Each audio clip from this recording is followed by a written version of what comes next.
बिल्कुल नहीं लड़खड़ाना। आप लोगों को तो रोज सत्संग मिल रहा है, अपने को तो ऐसा भी सौभाग्य नहीं था कि सत्संग रोज मिले।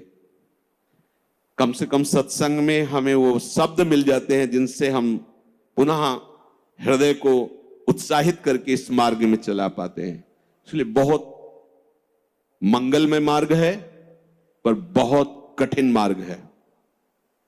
कठिन इसलिए है कि हमारा अभ्यास विषय मार्ग में चलने का है, और ये बिल्कुल उसके उल्टा मार्ग है।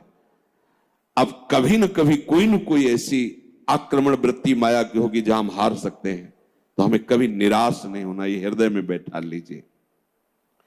दूसरी एक उपासक के अंदर वृत्ति रहती है कि अगर मैं ये देख लूं, अगर मैं ये भोग लूं, तो बार बार जो मन कहता है एक बार उसको समझा देंगे ना कि देखो भोगा उसमें सुख नहीं, जैसे शास्त्रों में लिखा है। ये होता है पक्का, ये मत समझो कि किसी एक की बात है, सबके अंदर ये मन की चालबाजी जो तुम्हारे अंदर वही हमारे अंदर, तुम्हारे सबके अंदर। एक बार देख लेते हैं, हृदय में जलन होती है, पीड़ा होती, व्यथा होती। उपासक उसकी काट तो जानता है पर प्रयोग नहीं कर रहा, विषय आकर्षण के कारण काट जानता। उपासक तभी बना है जो उसको पता है। अगर उपासक है तो सत्संग सुना ही होगा, शास्त्र स्वाध्याय किया होगा, तो शास्त्र स्वाध्याय सत्संग इसी के लिए तो ज्ञान मिलता है, इन्हीं से लड़ने के लिए। पर उस समय विषय प्रीता होने के कारण वो उनका प्रयोग करना भूल जाता है। अब जो ये बात आई है इस पर समझना होगा। पहली बात तो हमने पूरी आपको बता दी कि कहीं हमको लड़खड़ाना नहीं, निराश नहीं होना। किसी भी परिस्थिति में निश्चित भगवत प्राप्ति होगी, चुप शांत, कहीं कोई इसमें तर्क की कोई गुंजाइश नहीं है। भागवत में लिखा हुआ अगर मेरा भक्त है, अनन्य है, उसके हृदय में नाना प्रकार की विषय वासना है, तो मैं उसके हृदय में बैठकर उसको निर्विकार करता हूं। ध्रुवदास जी 42 लीला में कहते हैं, यद्यपि भक्त अनन्य जो विषय इंद्रियन बस होए, कर्मठ कोटि जितेंद्रियन ते समलाय न कोय। यदि वो श्यामा श्याम का अनन्य है पर विषयी है, तो करोड़ों कर्मकांडी और जितेंद्रिय उसकी समानता नहीं कर सकते, क्योंकि कर्मकांडी को कर्म पर विश्वास है, जितेंद्रिय को अपनी जितेंद्रियता पर विश्वास है, और इसको प्यारे जो का भरोसा है, लेकिन इसकी बराबरी कोई नहीं कर सकता। यद्यपि वो विषय, यद्यपि भक्त अनन्य जो विषय इंद्रियन बस होए। ये कोई केवल ऐसे नहीं कि ये भाषण हो रहे हैं, मनमानी जो आया सो बोल दिया। तस्मात् शास्त्रम प्रमाणम, और सबसे बड़ा शास्त्र ये है हमारी छाती, जिसको हम जीते चले आ रहे हैं। ये मन कभी कभी हमको ऐसा प्रेरित करता है, जहां इसको विषय संयोग होने का अवसर दिखाई दिया, कोई क्रिया, कोई संयोग, कुछ, तहां ये मन बुद्धि को इस तरह से आकर्षित करता है कि सुना है शास्त्र और गुरुजन कहते हैं कि सुख नहीं है, पर अगर हम इसे एक बार भोग लेते तो हमें पता चल जाता कि सुख नहीं, फिर हम अपने मन को समझा देते। इस बात पर आपको सावधान होना है। ये नहीं कि ये हमारे हृदय में आती, इनके हृदय में आती, इनके आपके हृदय में नहीं, ये चराचर जगत की बात कह रहा हूं। जो मन को पढ़ा जाता है ना, जैसे संत जन दूसरे की बात 1 मिनट, ये सिद्धि की बात नहीं होती, वो अपने मन को पढ़ते हैं और वही बात कहते, तो वही सबके मन में लगा, हाँ अरे यार ये तो हमारे मन की बात बोल दिया, ऐसे ही चल रहा था। ऐसा वो नहीं है कि तुम्हारे मन की बात कह रहे, नहीं, उन्होंने अपने मन को पढ़ा है, अपने मन को देखा है। आप बहिर्मुख हो इसलिए समझ नहीं पा रहे, वो उसी को पढ़ते रहते, एक एक हरकत उसकी देखिए। तो जब वो बात कह रहे हो, जब आपको मन में वही चल रहा है, तो आपको लगता है ये तो हमारे मन की, आज जो सत्संग हुआ केवल मेरे लिए हुआ, ऐसा उनका मन, उन्होंने अपने मन को देखा है। तो ये मन ऐसी प्रेरणा करता है। जब हमारा मन किसी भी भोग के लिए ऐसी प्रेरणा करे कि यदि हमें ये भोग मिल जाता तो हम अनुभव कर लेते और मन शांत कर लेंगे। ऐसा होता है कि बहुत दिन से यार लगा है मन में कि समोसा चटनी लाओ यार एक बार खा के देखते हैं, ये चीज देख लेते, चलाओ टीवी चलाओ, मोबाइल में सर्च करो, ये छू लेते हैं, ये भोग लेते हैं। यही हमारे फंसाने की चाल है। अच्छे से देखना, हम गिरते कहां हैं? जहां हम मन को सपोर्ट करते हैं। मन हमें कैसे दस्तखत करने के लिए राजी करता है? कुछ नहीं बिगड़ेगा, बस देखना है क्या होता है। सूंघने से, खाने से, देखने से, छूने से, शब्द स्पर्श रूप रस गंध, इन 5 भोगों को ही भोगने के लिए हमें विवश करता है। मन ऐसा प्रेरित करता है, ऐसा बोले अब शांत हो गया, भजन करते हैं। कई मिनट माला चलेगा, लेकिन अगला प्रोग्राम वो तय कर चुका है। सामने आपके जहां पेश किया, कांप जाओगे आपकी, ये क्या हो रहा है? हमने तो सोचा था केवल एक बार देख लेंगे, अब क्या हो रहा है? वो ऐसे दलदल में फंसा देता है कि अगर हरि का आश्रय नहीं है तो कभी नहीं निकल सकता, कभी नहीं निकल सकता। न जातु कामः कामनामुपभोगेन शाम्यति, हविषा कृष्ण वर्तमेव भूय एवाभिवर्धते। ये विषयों की लालसा भोगने से कभी भी शांत नहीं होती। ब्रह्म ऋषि महापुरुष इनके अनुभव की बात है। न जातु कामः कामनामुपभोगेन शाम्यति। समझ लो, मन को ठीक करने के लिए महापुरुषों के वचन ही शस्त्र हैं, वचन ही प्रमाण हैं। जब हमारा मन ये लालसा पैदा करता है, तभी हम उसमें तदात्म हो जाते हैं, क्योंकि हम सुख के लोभी हैं। वो हमें सुख दिखाता है, बस ऐसे, बस उसी समय विषयों की लालसा हमारे सामने प्रकट की गई, मन ने प्रस्तुत किया। ऐसा समझ लो कि जीव एक राजा है।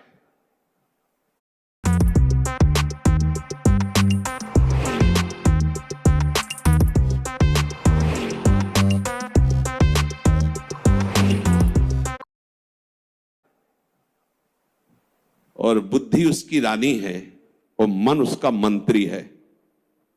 और इस मंत्री ने चतुरता पूर्वक पूरे राजमहल को अपने अंडर में कर रखा है। जैसा ये चाहता है वैसा दस्तखत दोनों से करवा लेता है।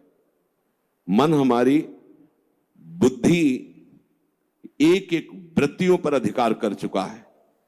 अगर बुद्धि निश्चय करती कि गलत है, बिल्कुल नहीं सुनता और दस्तखत करवा ही लेता है, समझना। और राजा इतना अधीन हो चुका है बुद्धि और मन के कि वो कुछ निर्णय करता ही नहीं है। जहां जैसे रानी ने इशारा किया तो मंत्री ने कागज रख दिया, उसने दस्तखत कर दिया, पढ़ा भी नहीं कि है क्या ये। अगर वो पढ़ ले और वो रानी और मंत्री की अधीनता को समझ जाए कि मैं इनके अधीन हो रहा हूं, तो आप समझो 1 सेकंड में पूरा सिस्टम ठीक हो जाएगा, क्योंकि वो सर्व सामर्थ्यशाली है। बस चूक यही हो रही, आज तक कभी उसने पढ़ा ही नहीं कि क्या पेश कर रहा है, बस दस्तखत कर दिया। उस राजा की क्या दुर्दशा होगी जिसकी रानी और मंत्री भी उसके खिलाफ ही खड़े हुए हैं और उसको लग रहा है सब अनुकूल है। उस राजा की क्या दुर्दशा होगी? क्या है वो राजा, किस बात का राजा है? वही दशा इसकी है। ईश्वर अंश जीव अविनाशी, चैतन्यमल आनंद सुख राशि। वो जीवात्मा बुद्धि की प्रियता में, मन की सलाह में फंसकर निकृष्ट भोगों में, कहां आनंद राशि, कहां चिदानंद घन स्वरूप और कहां मलिन प्राकृतिक भोग, हर में दस्तखत। सोच ही नहीं पा रहा है। ये लो, ये लो, मांस लो, मदिरा लो, व्यभिचार लो, ये सब में दस्तखत। यही दुर्दशा हो रही। बिना दस्तखत के तुम्हारे ये मन रूपी मंत्री और बुद्धि रूपी रानी कुछ नहीं कर सकती। ध्यान रखना, तुम्हारा सपोर्ट आवश्यक है उसको, और वो तुम्हें 1 सेकंड के कम हिस्से में अपने में कर लेता है, क्योंकि आप इतने आसक्त हो चुके हैं बुद्धि में और मन में कि वो निर्णय मन और बुद्धि का न मानकर सीधा अपना मानते। मुझे ये चाहिए, मैंने ये भोगा, मैं ये भोगूंगा, सीधे। अब आप इस रास्ते को नहीं जान रहे, फंस रहे। प्राय साहब, मैं इसके बिना नहीं जी सकता, वो इतना तो मुझे चाहिए ही। ये आज बहुत सोच समझ करके बातें दिमाग में बैठल ना, ये शास्त्रीय बातें कम, हृदय की बातें इसमें ज्यादा हम इसलिए कह रहे हैं कि यही हम लड़खड़ा जाते और यही हम फेल हो जाते हैं। और यही लगता है अब क्या है यार, किसी तरह जी लो बस। नहीं नहीं, संतों से शास्त्र इसलिए श्रवण किए जाते कि शास्त्र में जो लिखा है उसको तुम्हारे समझने की ज्यादा आंतरिक पहुंच नहीं है। संतों ने उसको जिया है और उस शब्द को उन्होंने स्वाद लिया है, फिर उसे जब बोलते हैं अपने अनुभव के साथ तो एकदम दिमाग में आके बैठ जाता है। एक बार भी जिस इस देश में उतर गया भोगने के लिए, सिर्फ एकमात्र हरि के चरणारविंद है कि वापस ला सकते, दूसरे के सामर्थ्य नहीं। ये ऐसा दलदल है कि वो धंसता ही चला जाएगा, डूब जाएगा, नहीं निकल सकता। और नहीं निकल पाए आज तक, पूरे अनादि जन्म व्यतीत हो गए। आज हरि कृपा से, गुरु कृपा से साधु संग प्राप्त हुआ है, तो हमें ऐसे दलदल से निकाल कर ऐसे स्वच्छ और सुरक्षित स्थान पर उन्होंने खड़ा कर दिया। तो आप सब ध्यान दीजिए, ये मन आपको कैसे फंसाता है। ये आपके सामने आपकी कमजोरी पा गया है। क्या? जीव सुख समुद्र का अंश है, वो केवल सुख चाहता है। ये कमी पा चुका है कि इसको सुख चाहिए, और सलाह और दिशा दोनों गलत हो गई। सलाहकार मन प्रकृति से मिला हुआ है और दिशा विषय भोगों की तरफ चली गई। अब ये जिस विषय को कह देता है ये स्वीकार कर लेता है। अब इस बात को आपको काटना होगा। वो आपके सामने लालसा पेश करेगा सुख भोग की। अज्ञानी कभी इससे नहीं निकल सकता, ध्यान रखना। और भक्त कभी अज्ञानी नहीं होता। बड़े बड़े भक्तों को देख लीजिए, भक्तराज श्री हनुमान जी महाराज, ज्ञानी नाम अग्रगण्यम बुद्धिमताम वरिष्ठम। भक्तराज गरुड़ जी, जिन पर भगवान स्वयं आसन लगाते बैठते हैं, गरुड़ महाज्ञानी गुण राशि। हाँ, भक्त को कोई कहे कि ये तो अज्ञानी, भक्त परम ज्ञानी होता है। दोनों पक्षों का ज्ञान होता है, प्रेम का भी और आत्मस्वरूप के बोध का भी। ज्ञानी एक पक्ष केवल आत्मस्वरूप का बोध और मुक्त हो गया, और भक्त मुक्त होते हुए भी मुक्ति को न स्वीकार करके आगे बढ़कर भगवत प्रेम राज्य में प्रवेश पाता है।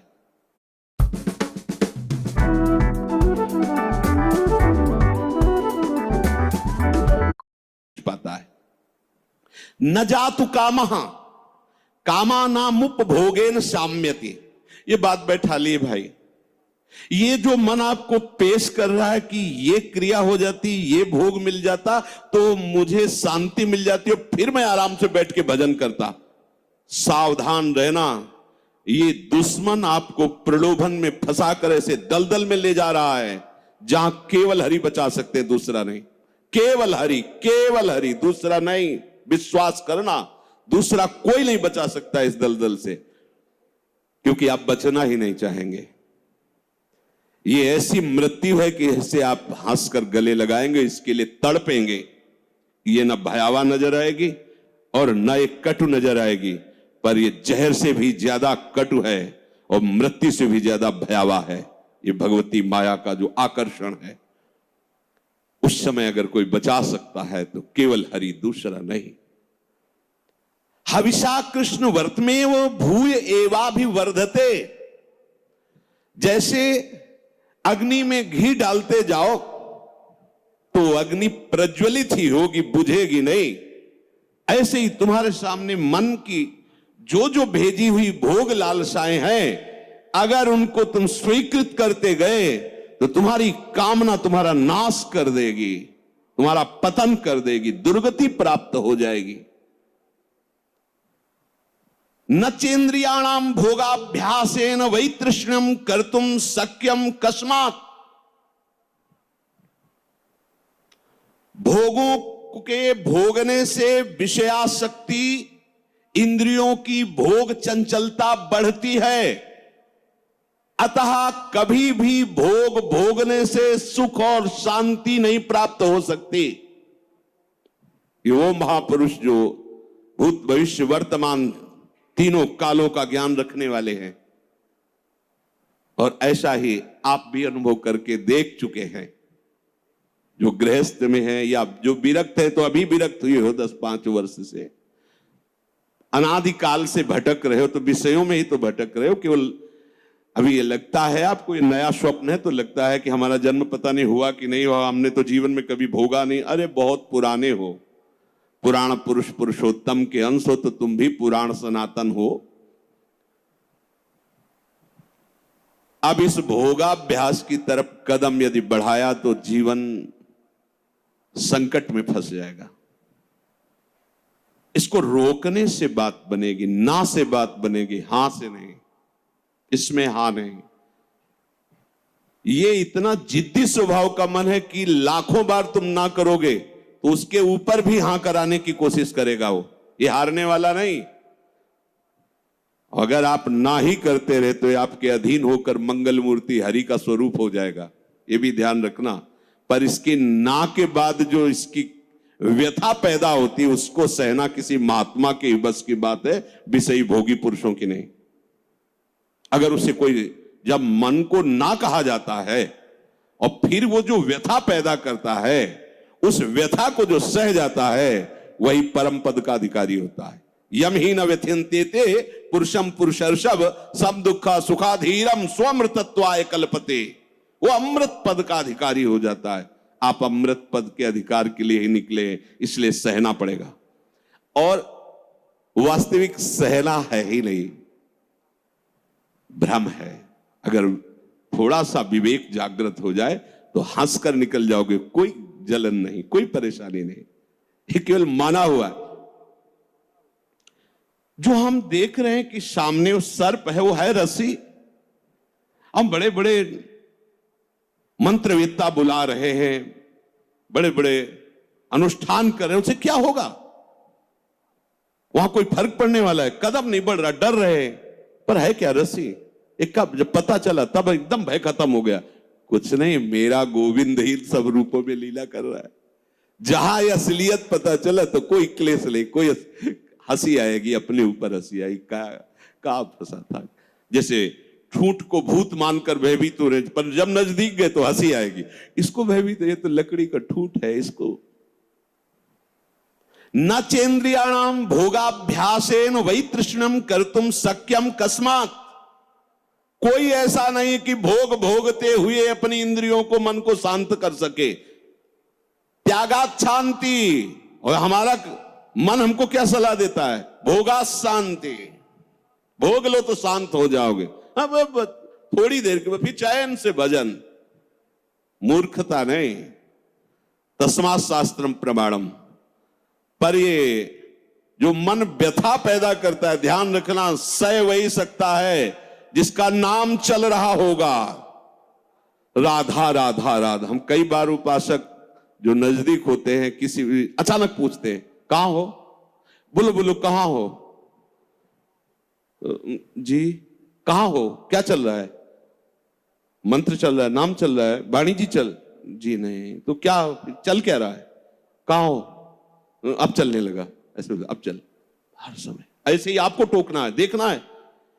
जिस समय आप नाम से रहित होंगे, उस समय दी हुई मन की व्यथा को तुम नहीं सह सकते। और नाम चल रहा है तो बीच में आ गया, उस व्यथा और आपके बीच में नाम चल रहा है पूरा का। जैसे बुलेट प्रूफ नहीं होता, गोली मारी तो छाती में लगते नजर आई, पर वो अंदर प्रवेश नहीं कर पाए। वो जैकेट पहने बुलेट प्रूफ। ये बुलेट प्रूफ है। कोई भी विषय आक्रमण जब नाम चल रहा है तो आपको परास्त नहीं कर पाएगा। देख लेना, आप उसी समय हार रहे होंगे जिस समय नाम नहीं होगा। पकड़ लेना। अगर राधा राधा राधा राधा, सब ठीक हो जाए। विषय भोगने की लालसा मन तुम्हें देगा, तुम अस्वीकार करो। क्योंकि भोगने से जैसे अग्नि में घी डालने से अग्नि और प्रज्वलित होती है, ऐसे इंद्रियां और बलवान होकर भोगों की तरफ तुम्हें घसीटेंगी। तुम्हें शांति प्राप्त नहीं हो सकती। अकस्मात किसको हुई है आज तक? यतो भोगाभ्यास मनु विवर्धन्ते रागाः कौशलम चेन्द्रियाणाम। जो भोग भोगने में सुख के अनुभव के भ्रम में फंस गया, उसकी इंद्रियां उसे कला कौशल पूर्वक भोग में और फंसाती है। ऐसे से करो, ऐसे करो, इसको उसको ऐसा वैसा नष्ट कर देती है। माला लिए बैठा है और सोच कितना गंदा, ध्यान में बैठा है, चल कहां रहा है, पूजा कर रहा है, कर क्या रहा है अंदर से, क्या हुआ, ऐसा क्यों हुआ? क्योंकि भोगाभ्यास, इंद्रियां बलवान होकर के अपने अधीन कर लिए उसको। यद्यपि मृषा, बात झूठी है, कैसे अधीन हो सकता है, पर छूटत कठिनाई, बहुत विवेक की आवश्यकता है। अब और सुख प्राप्ति की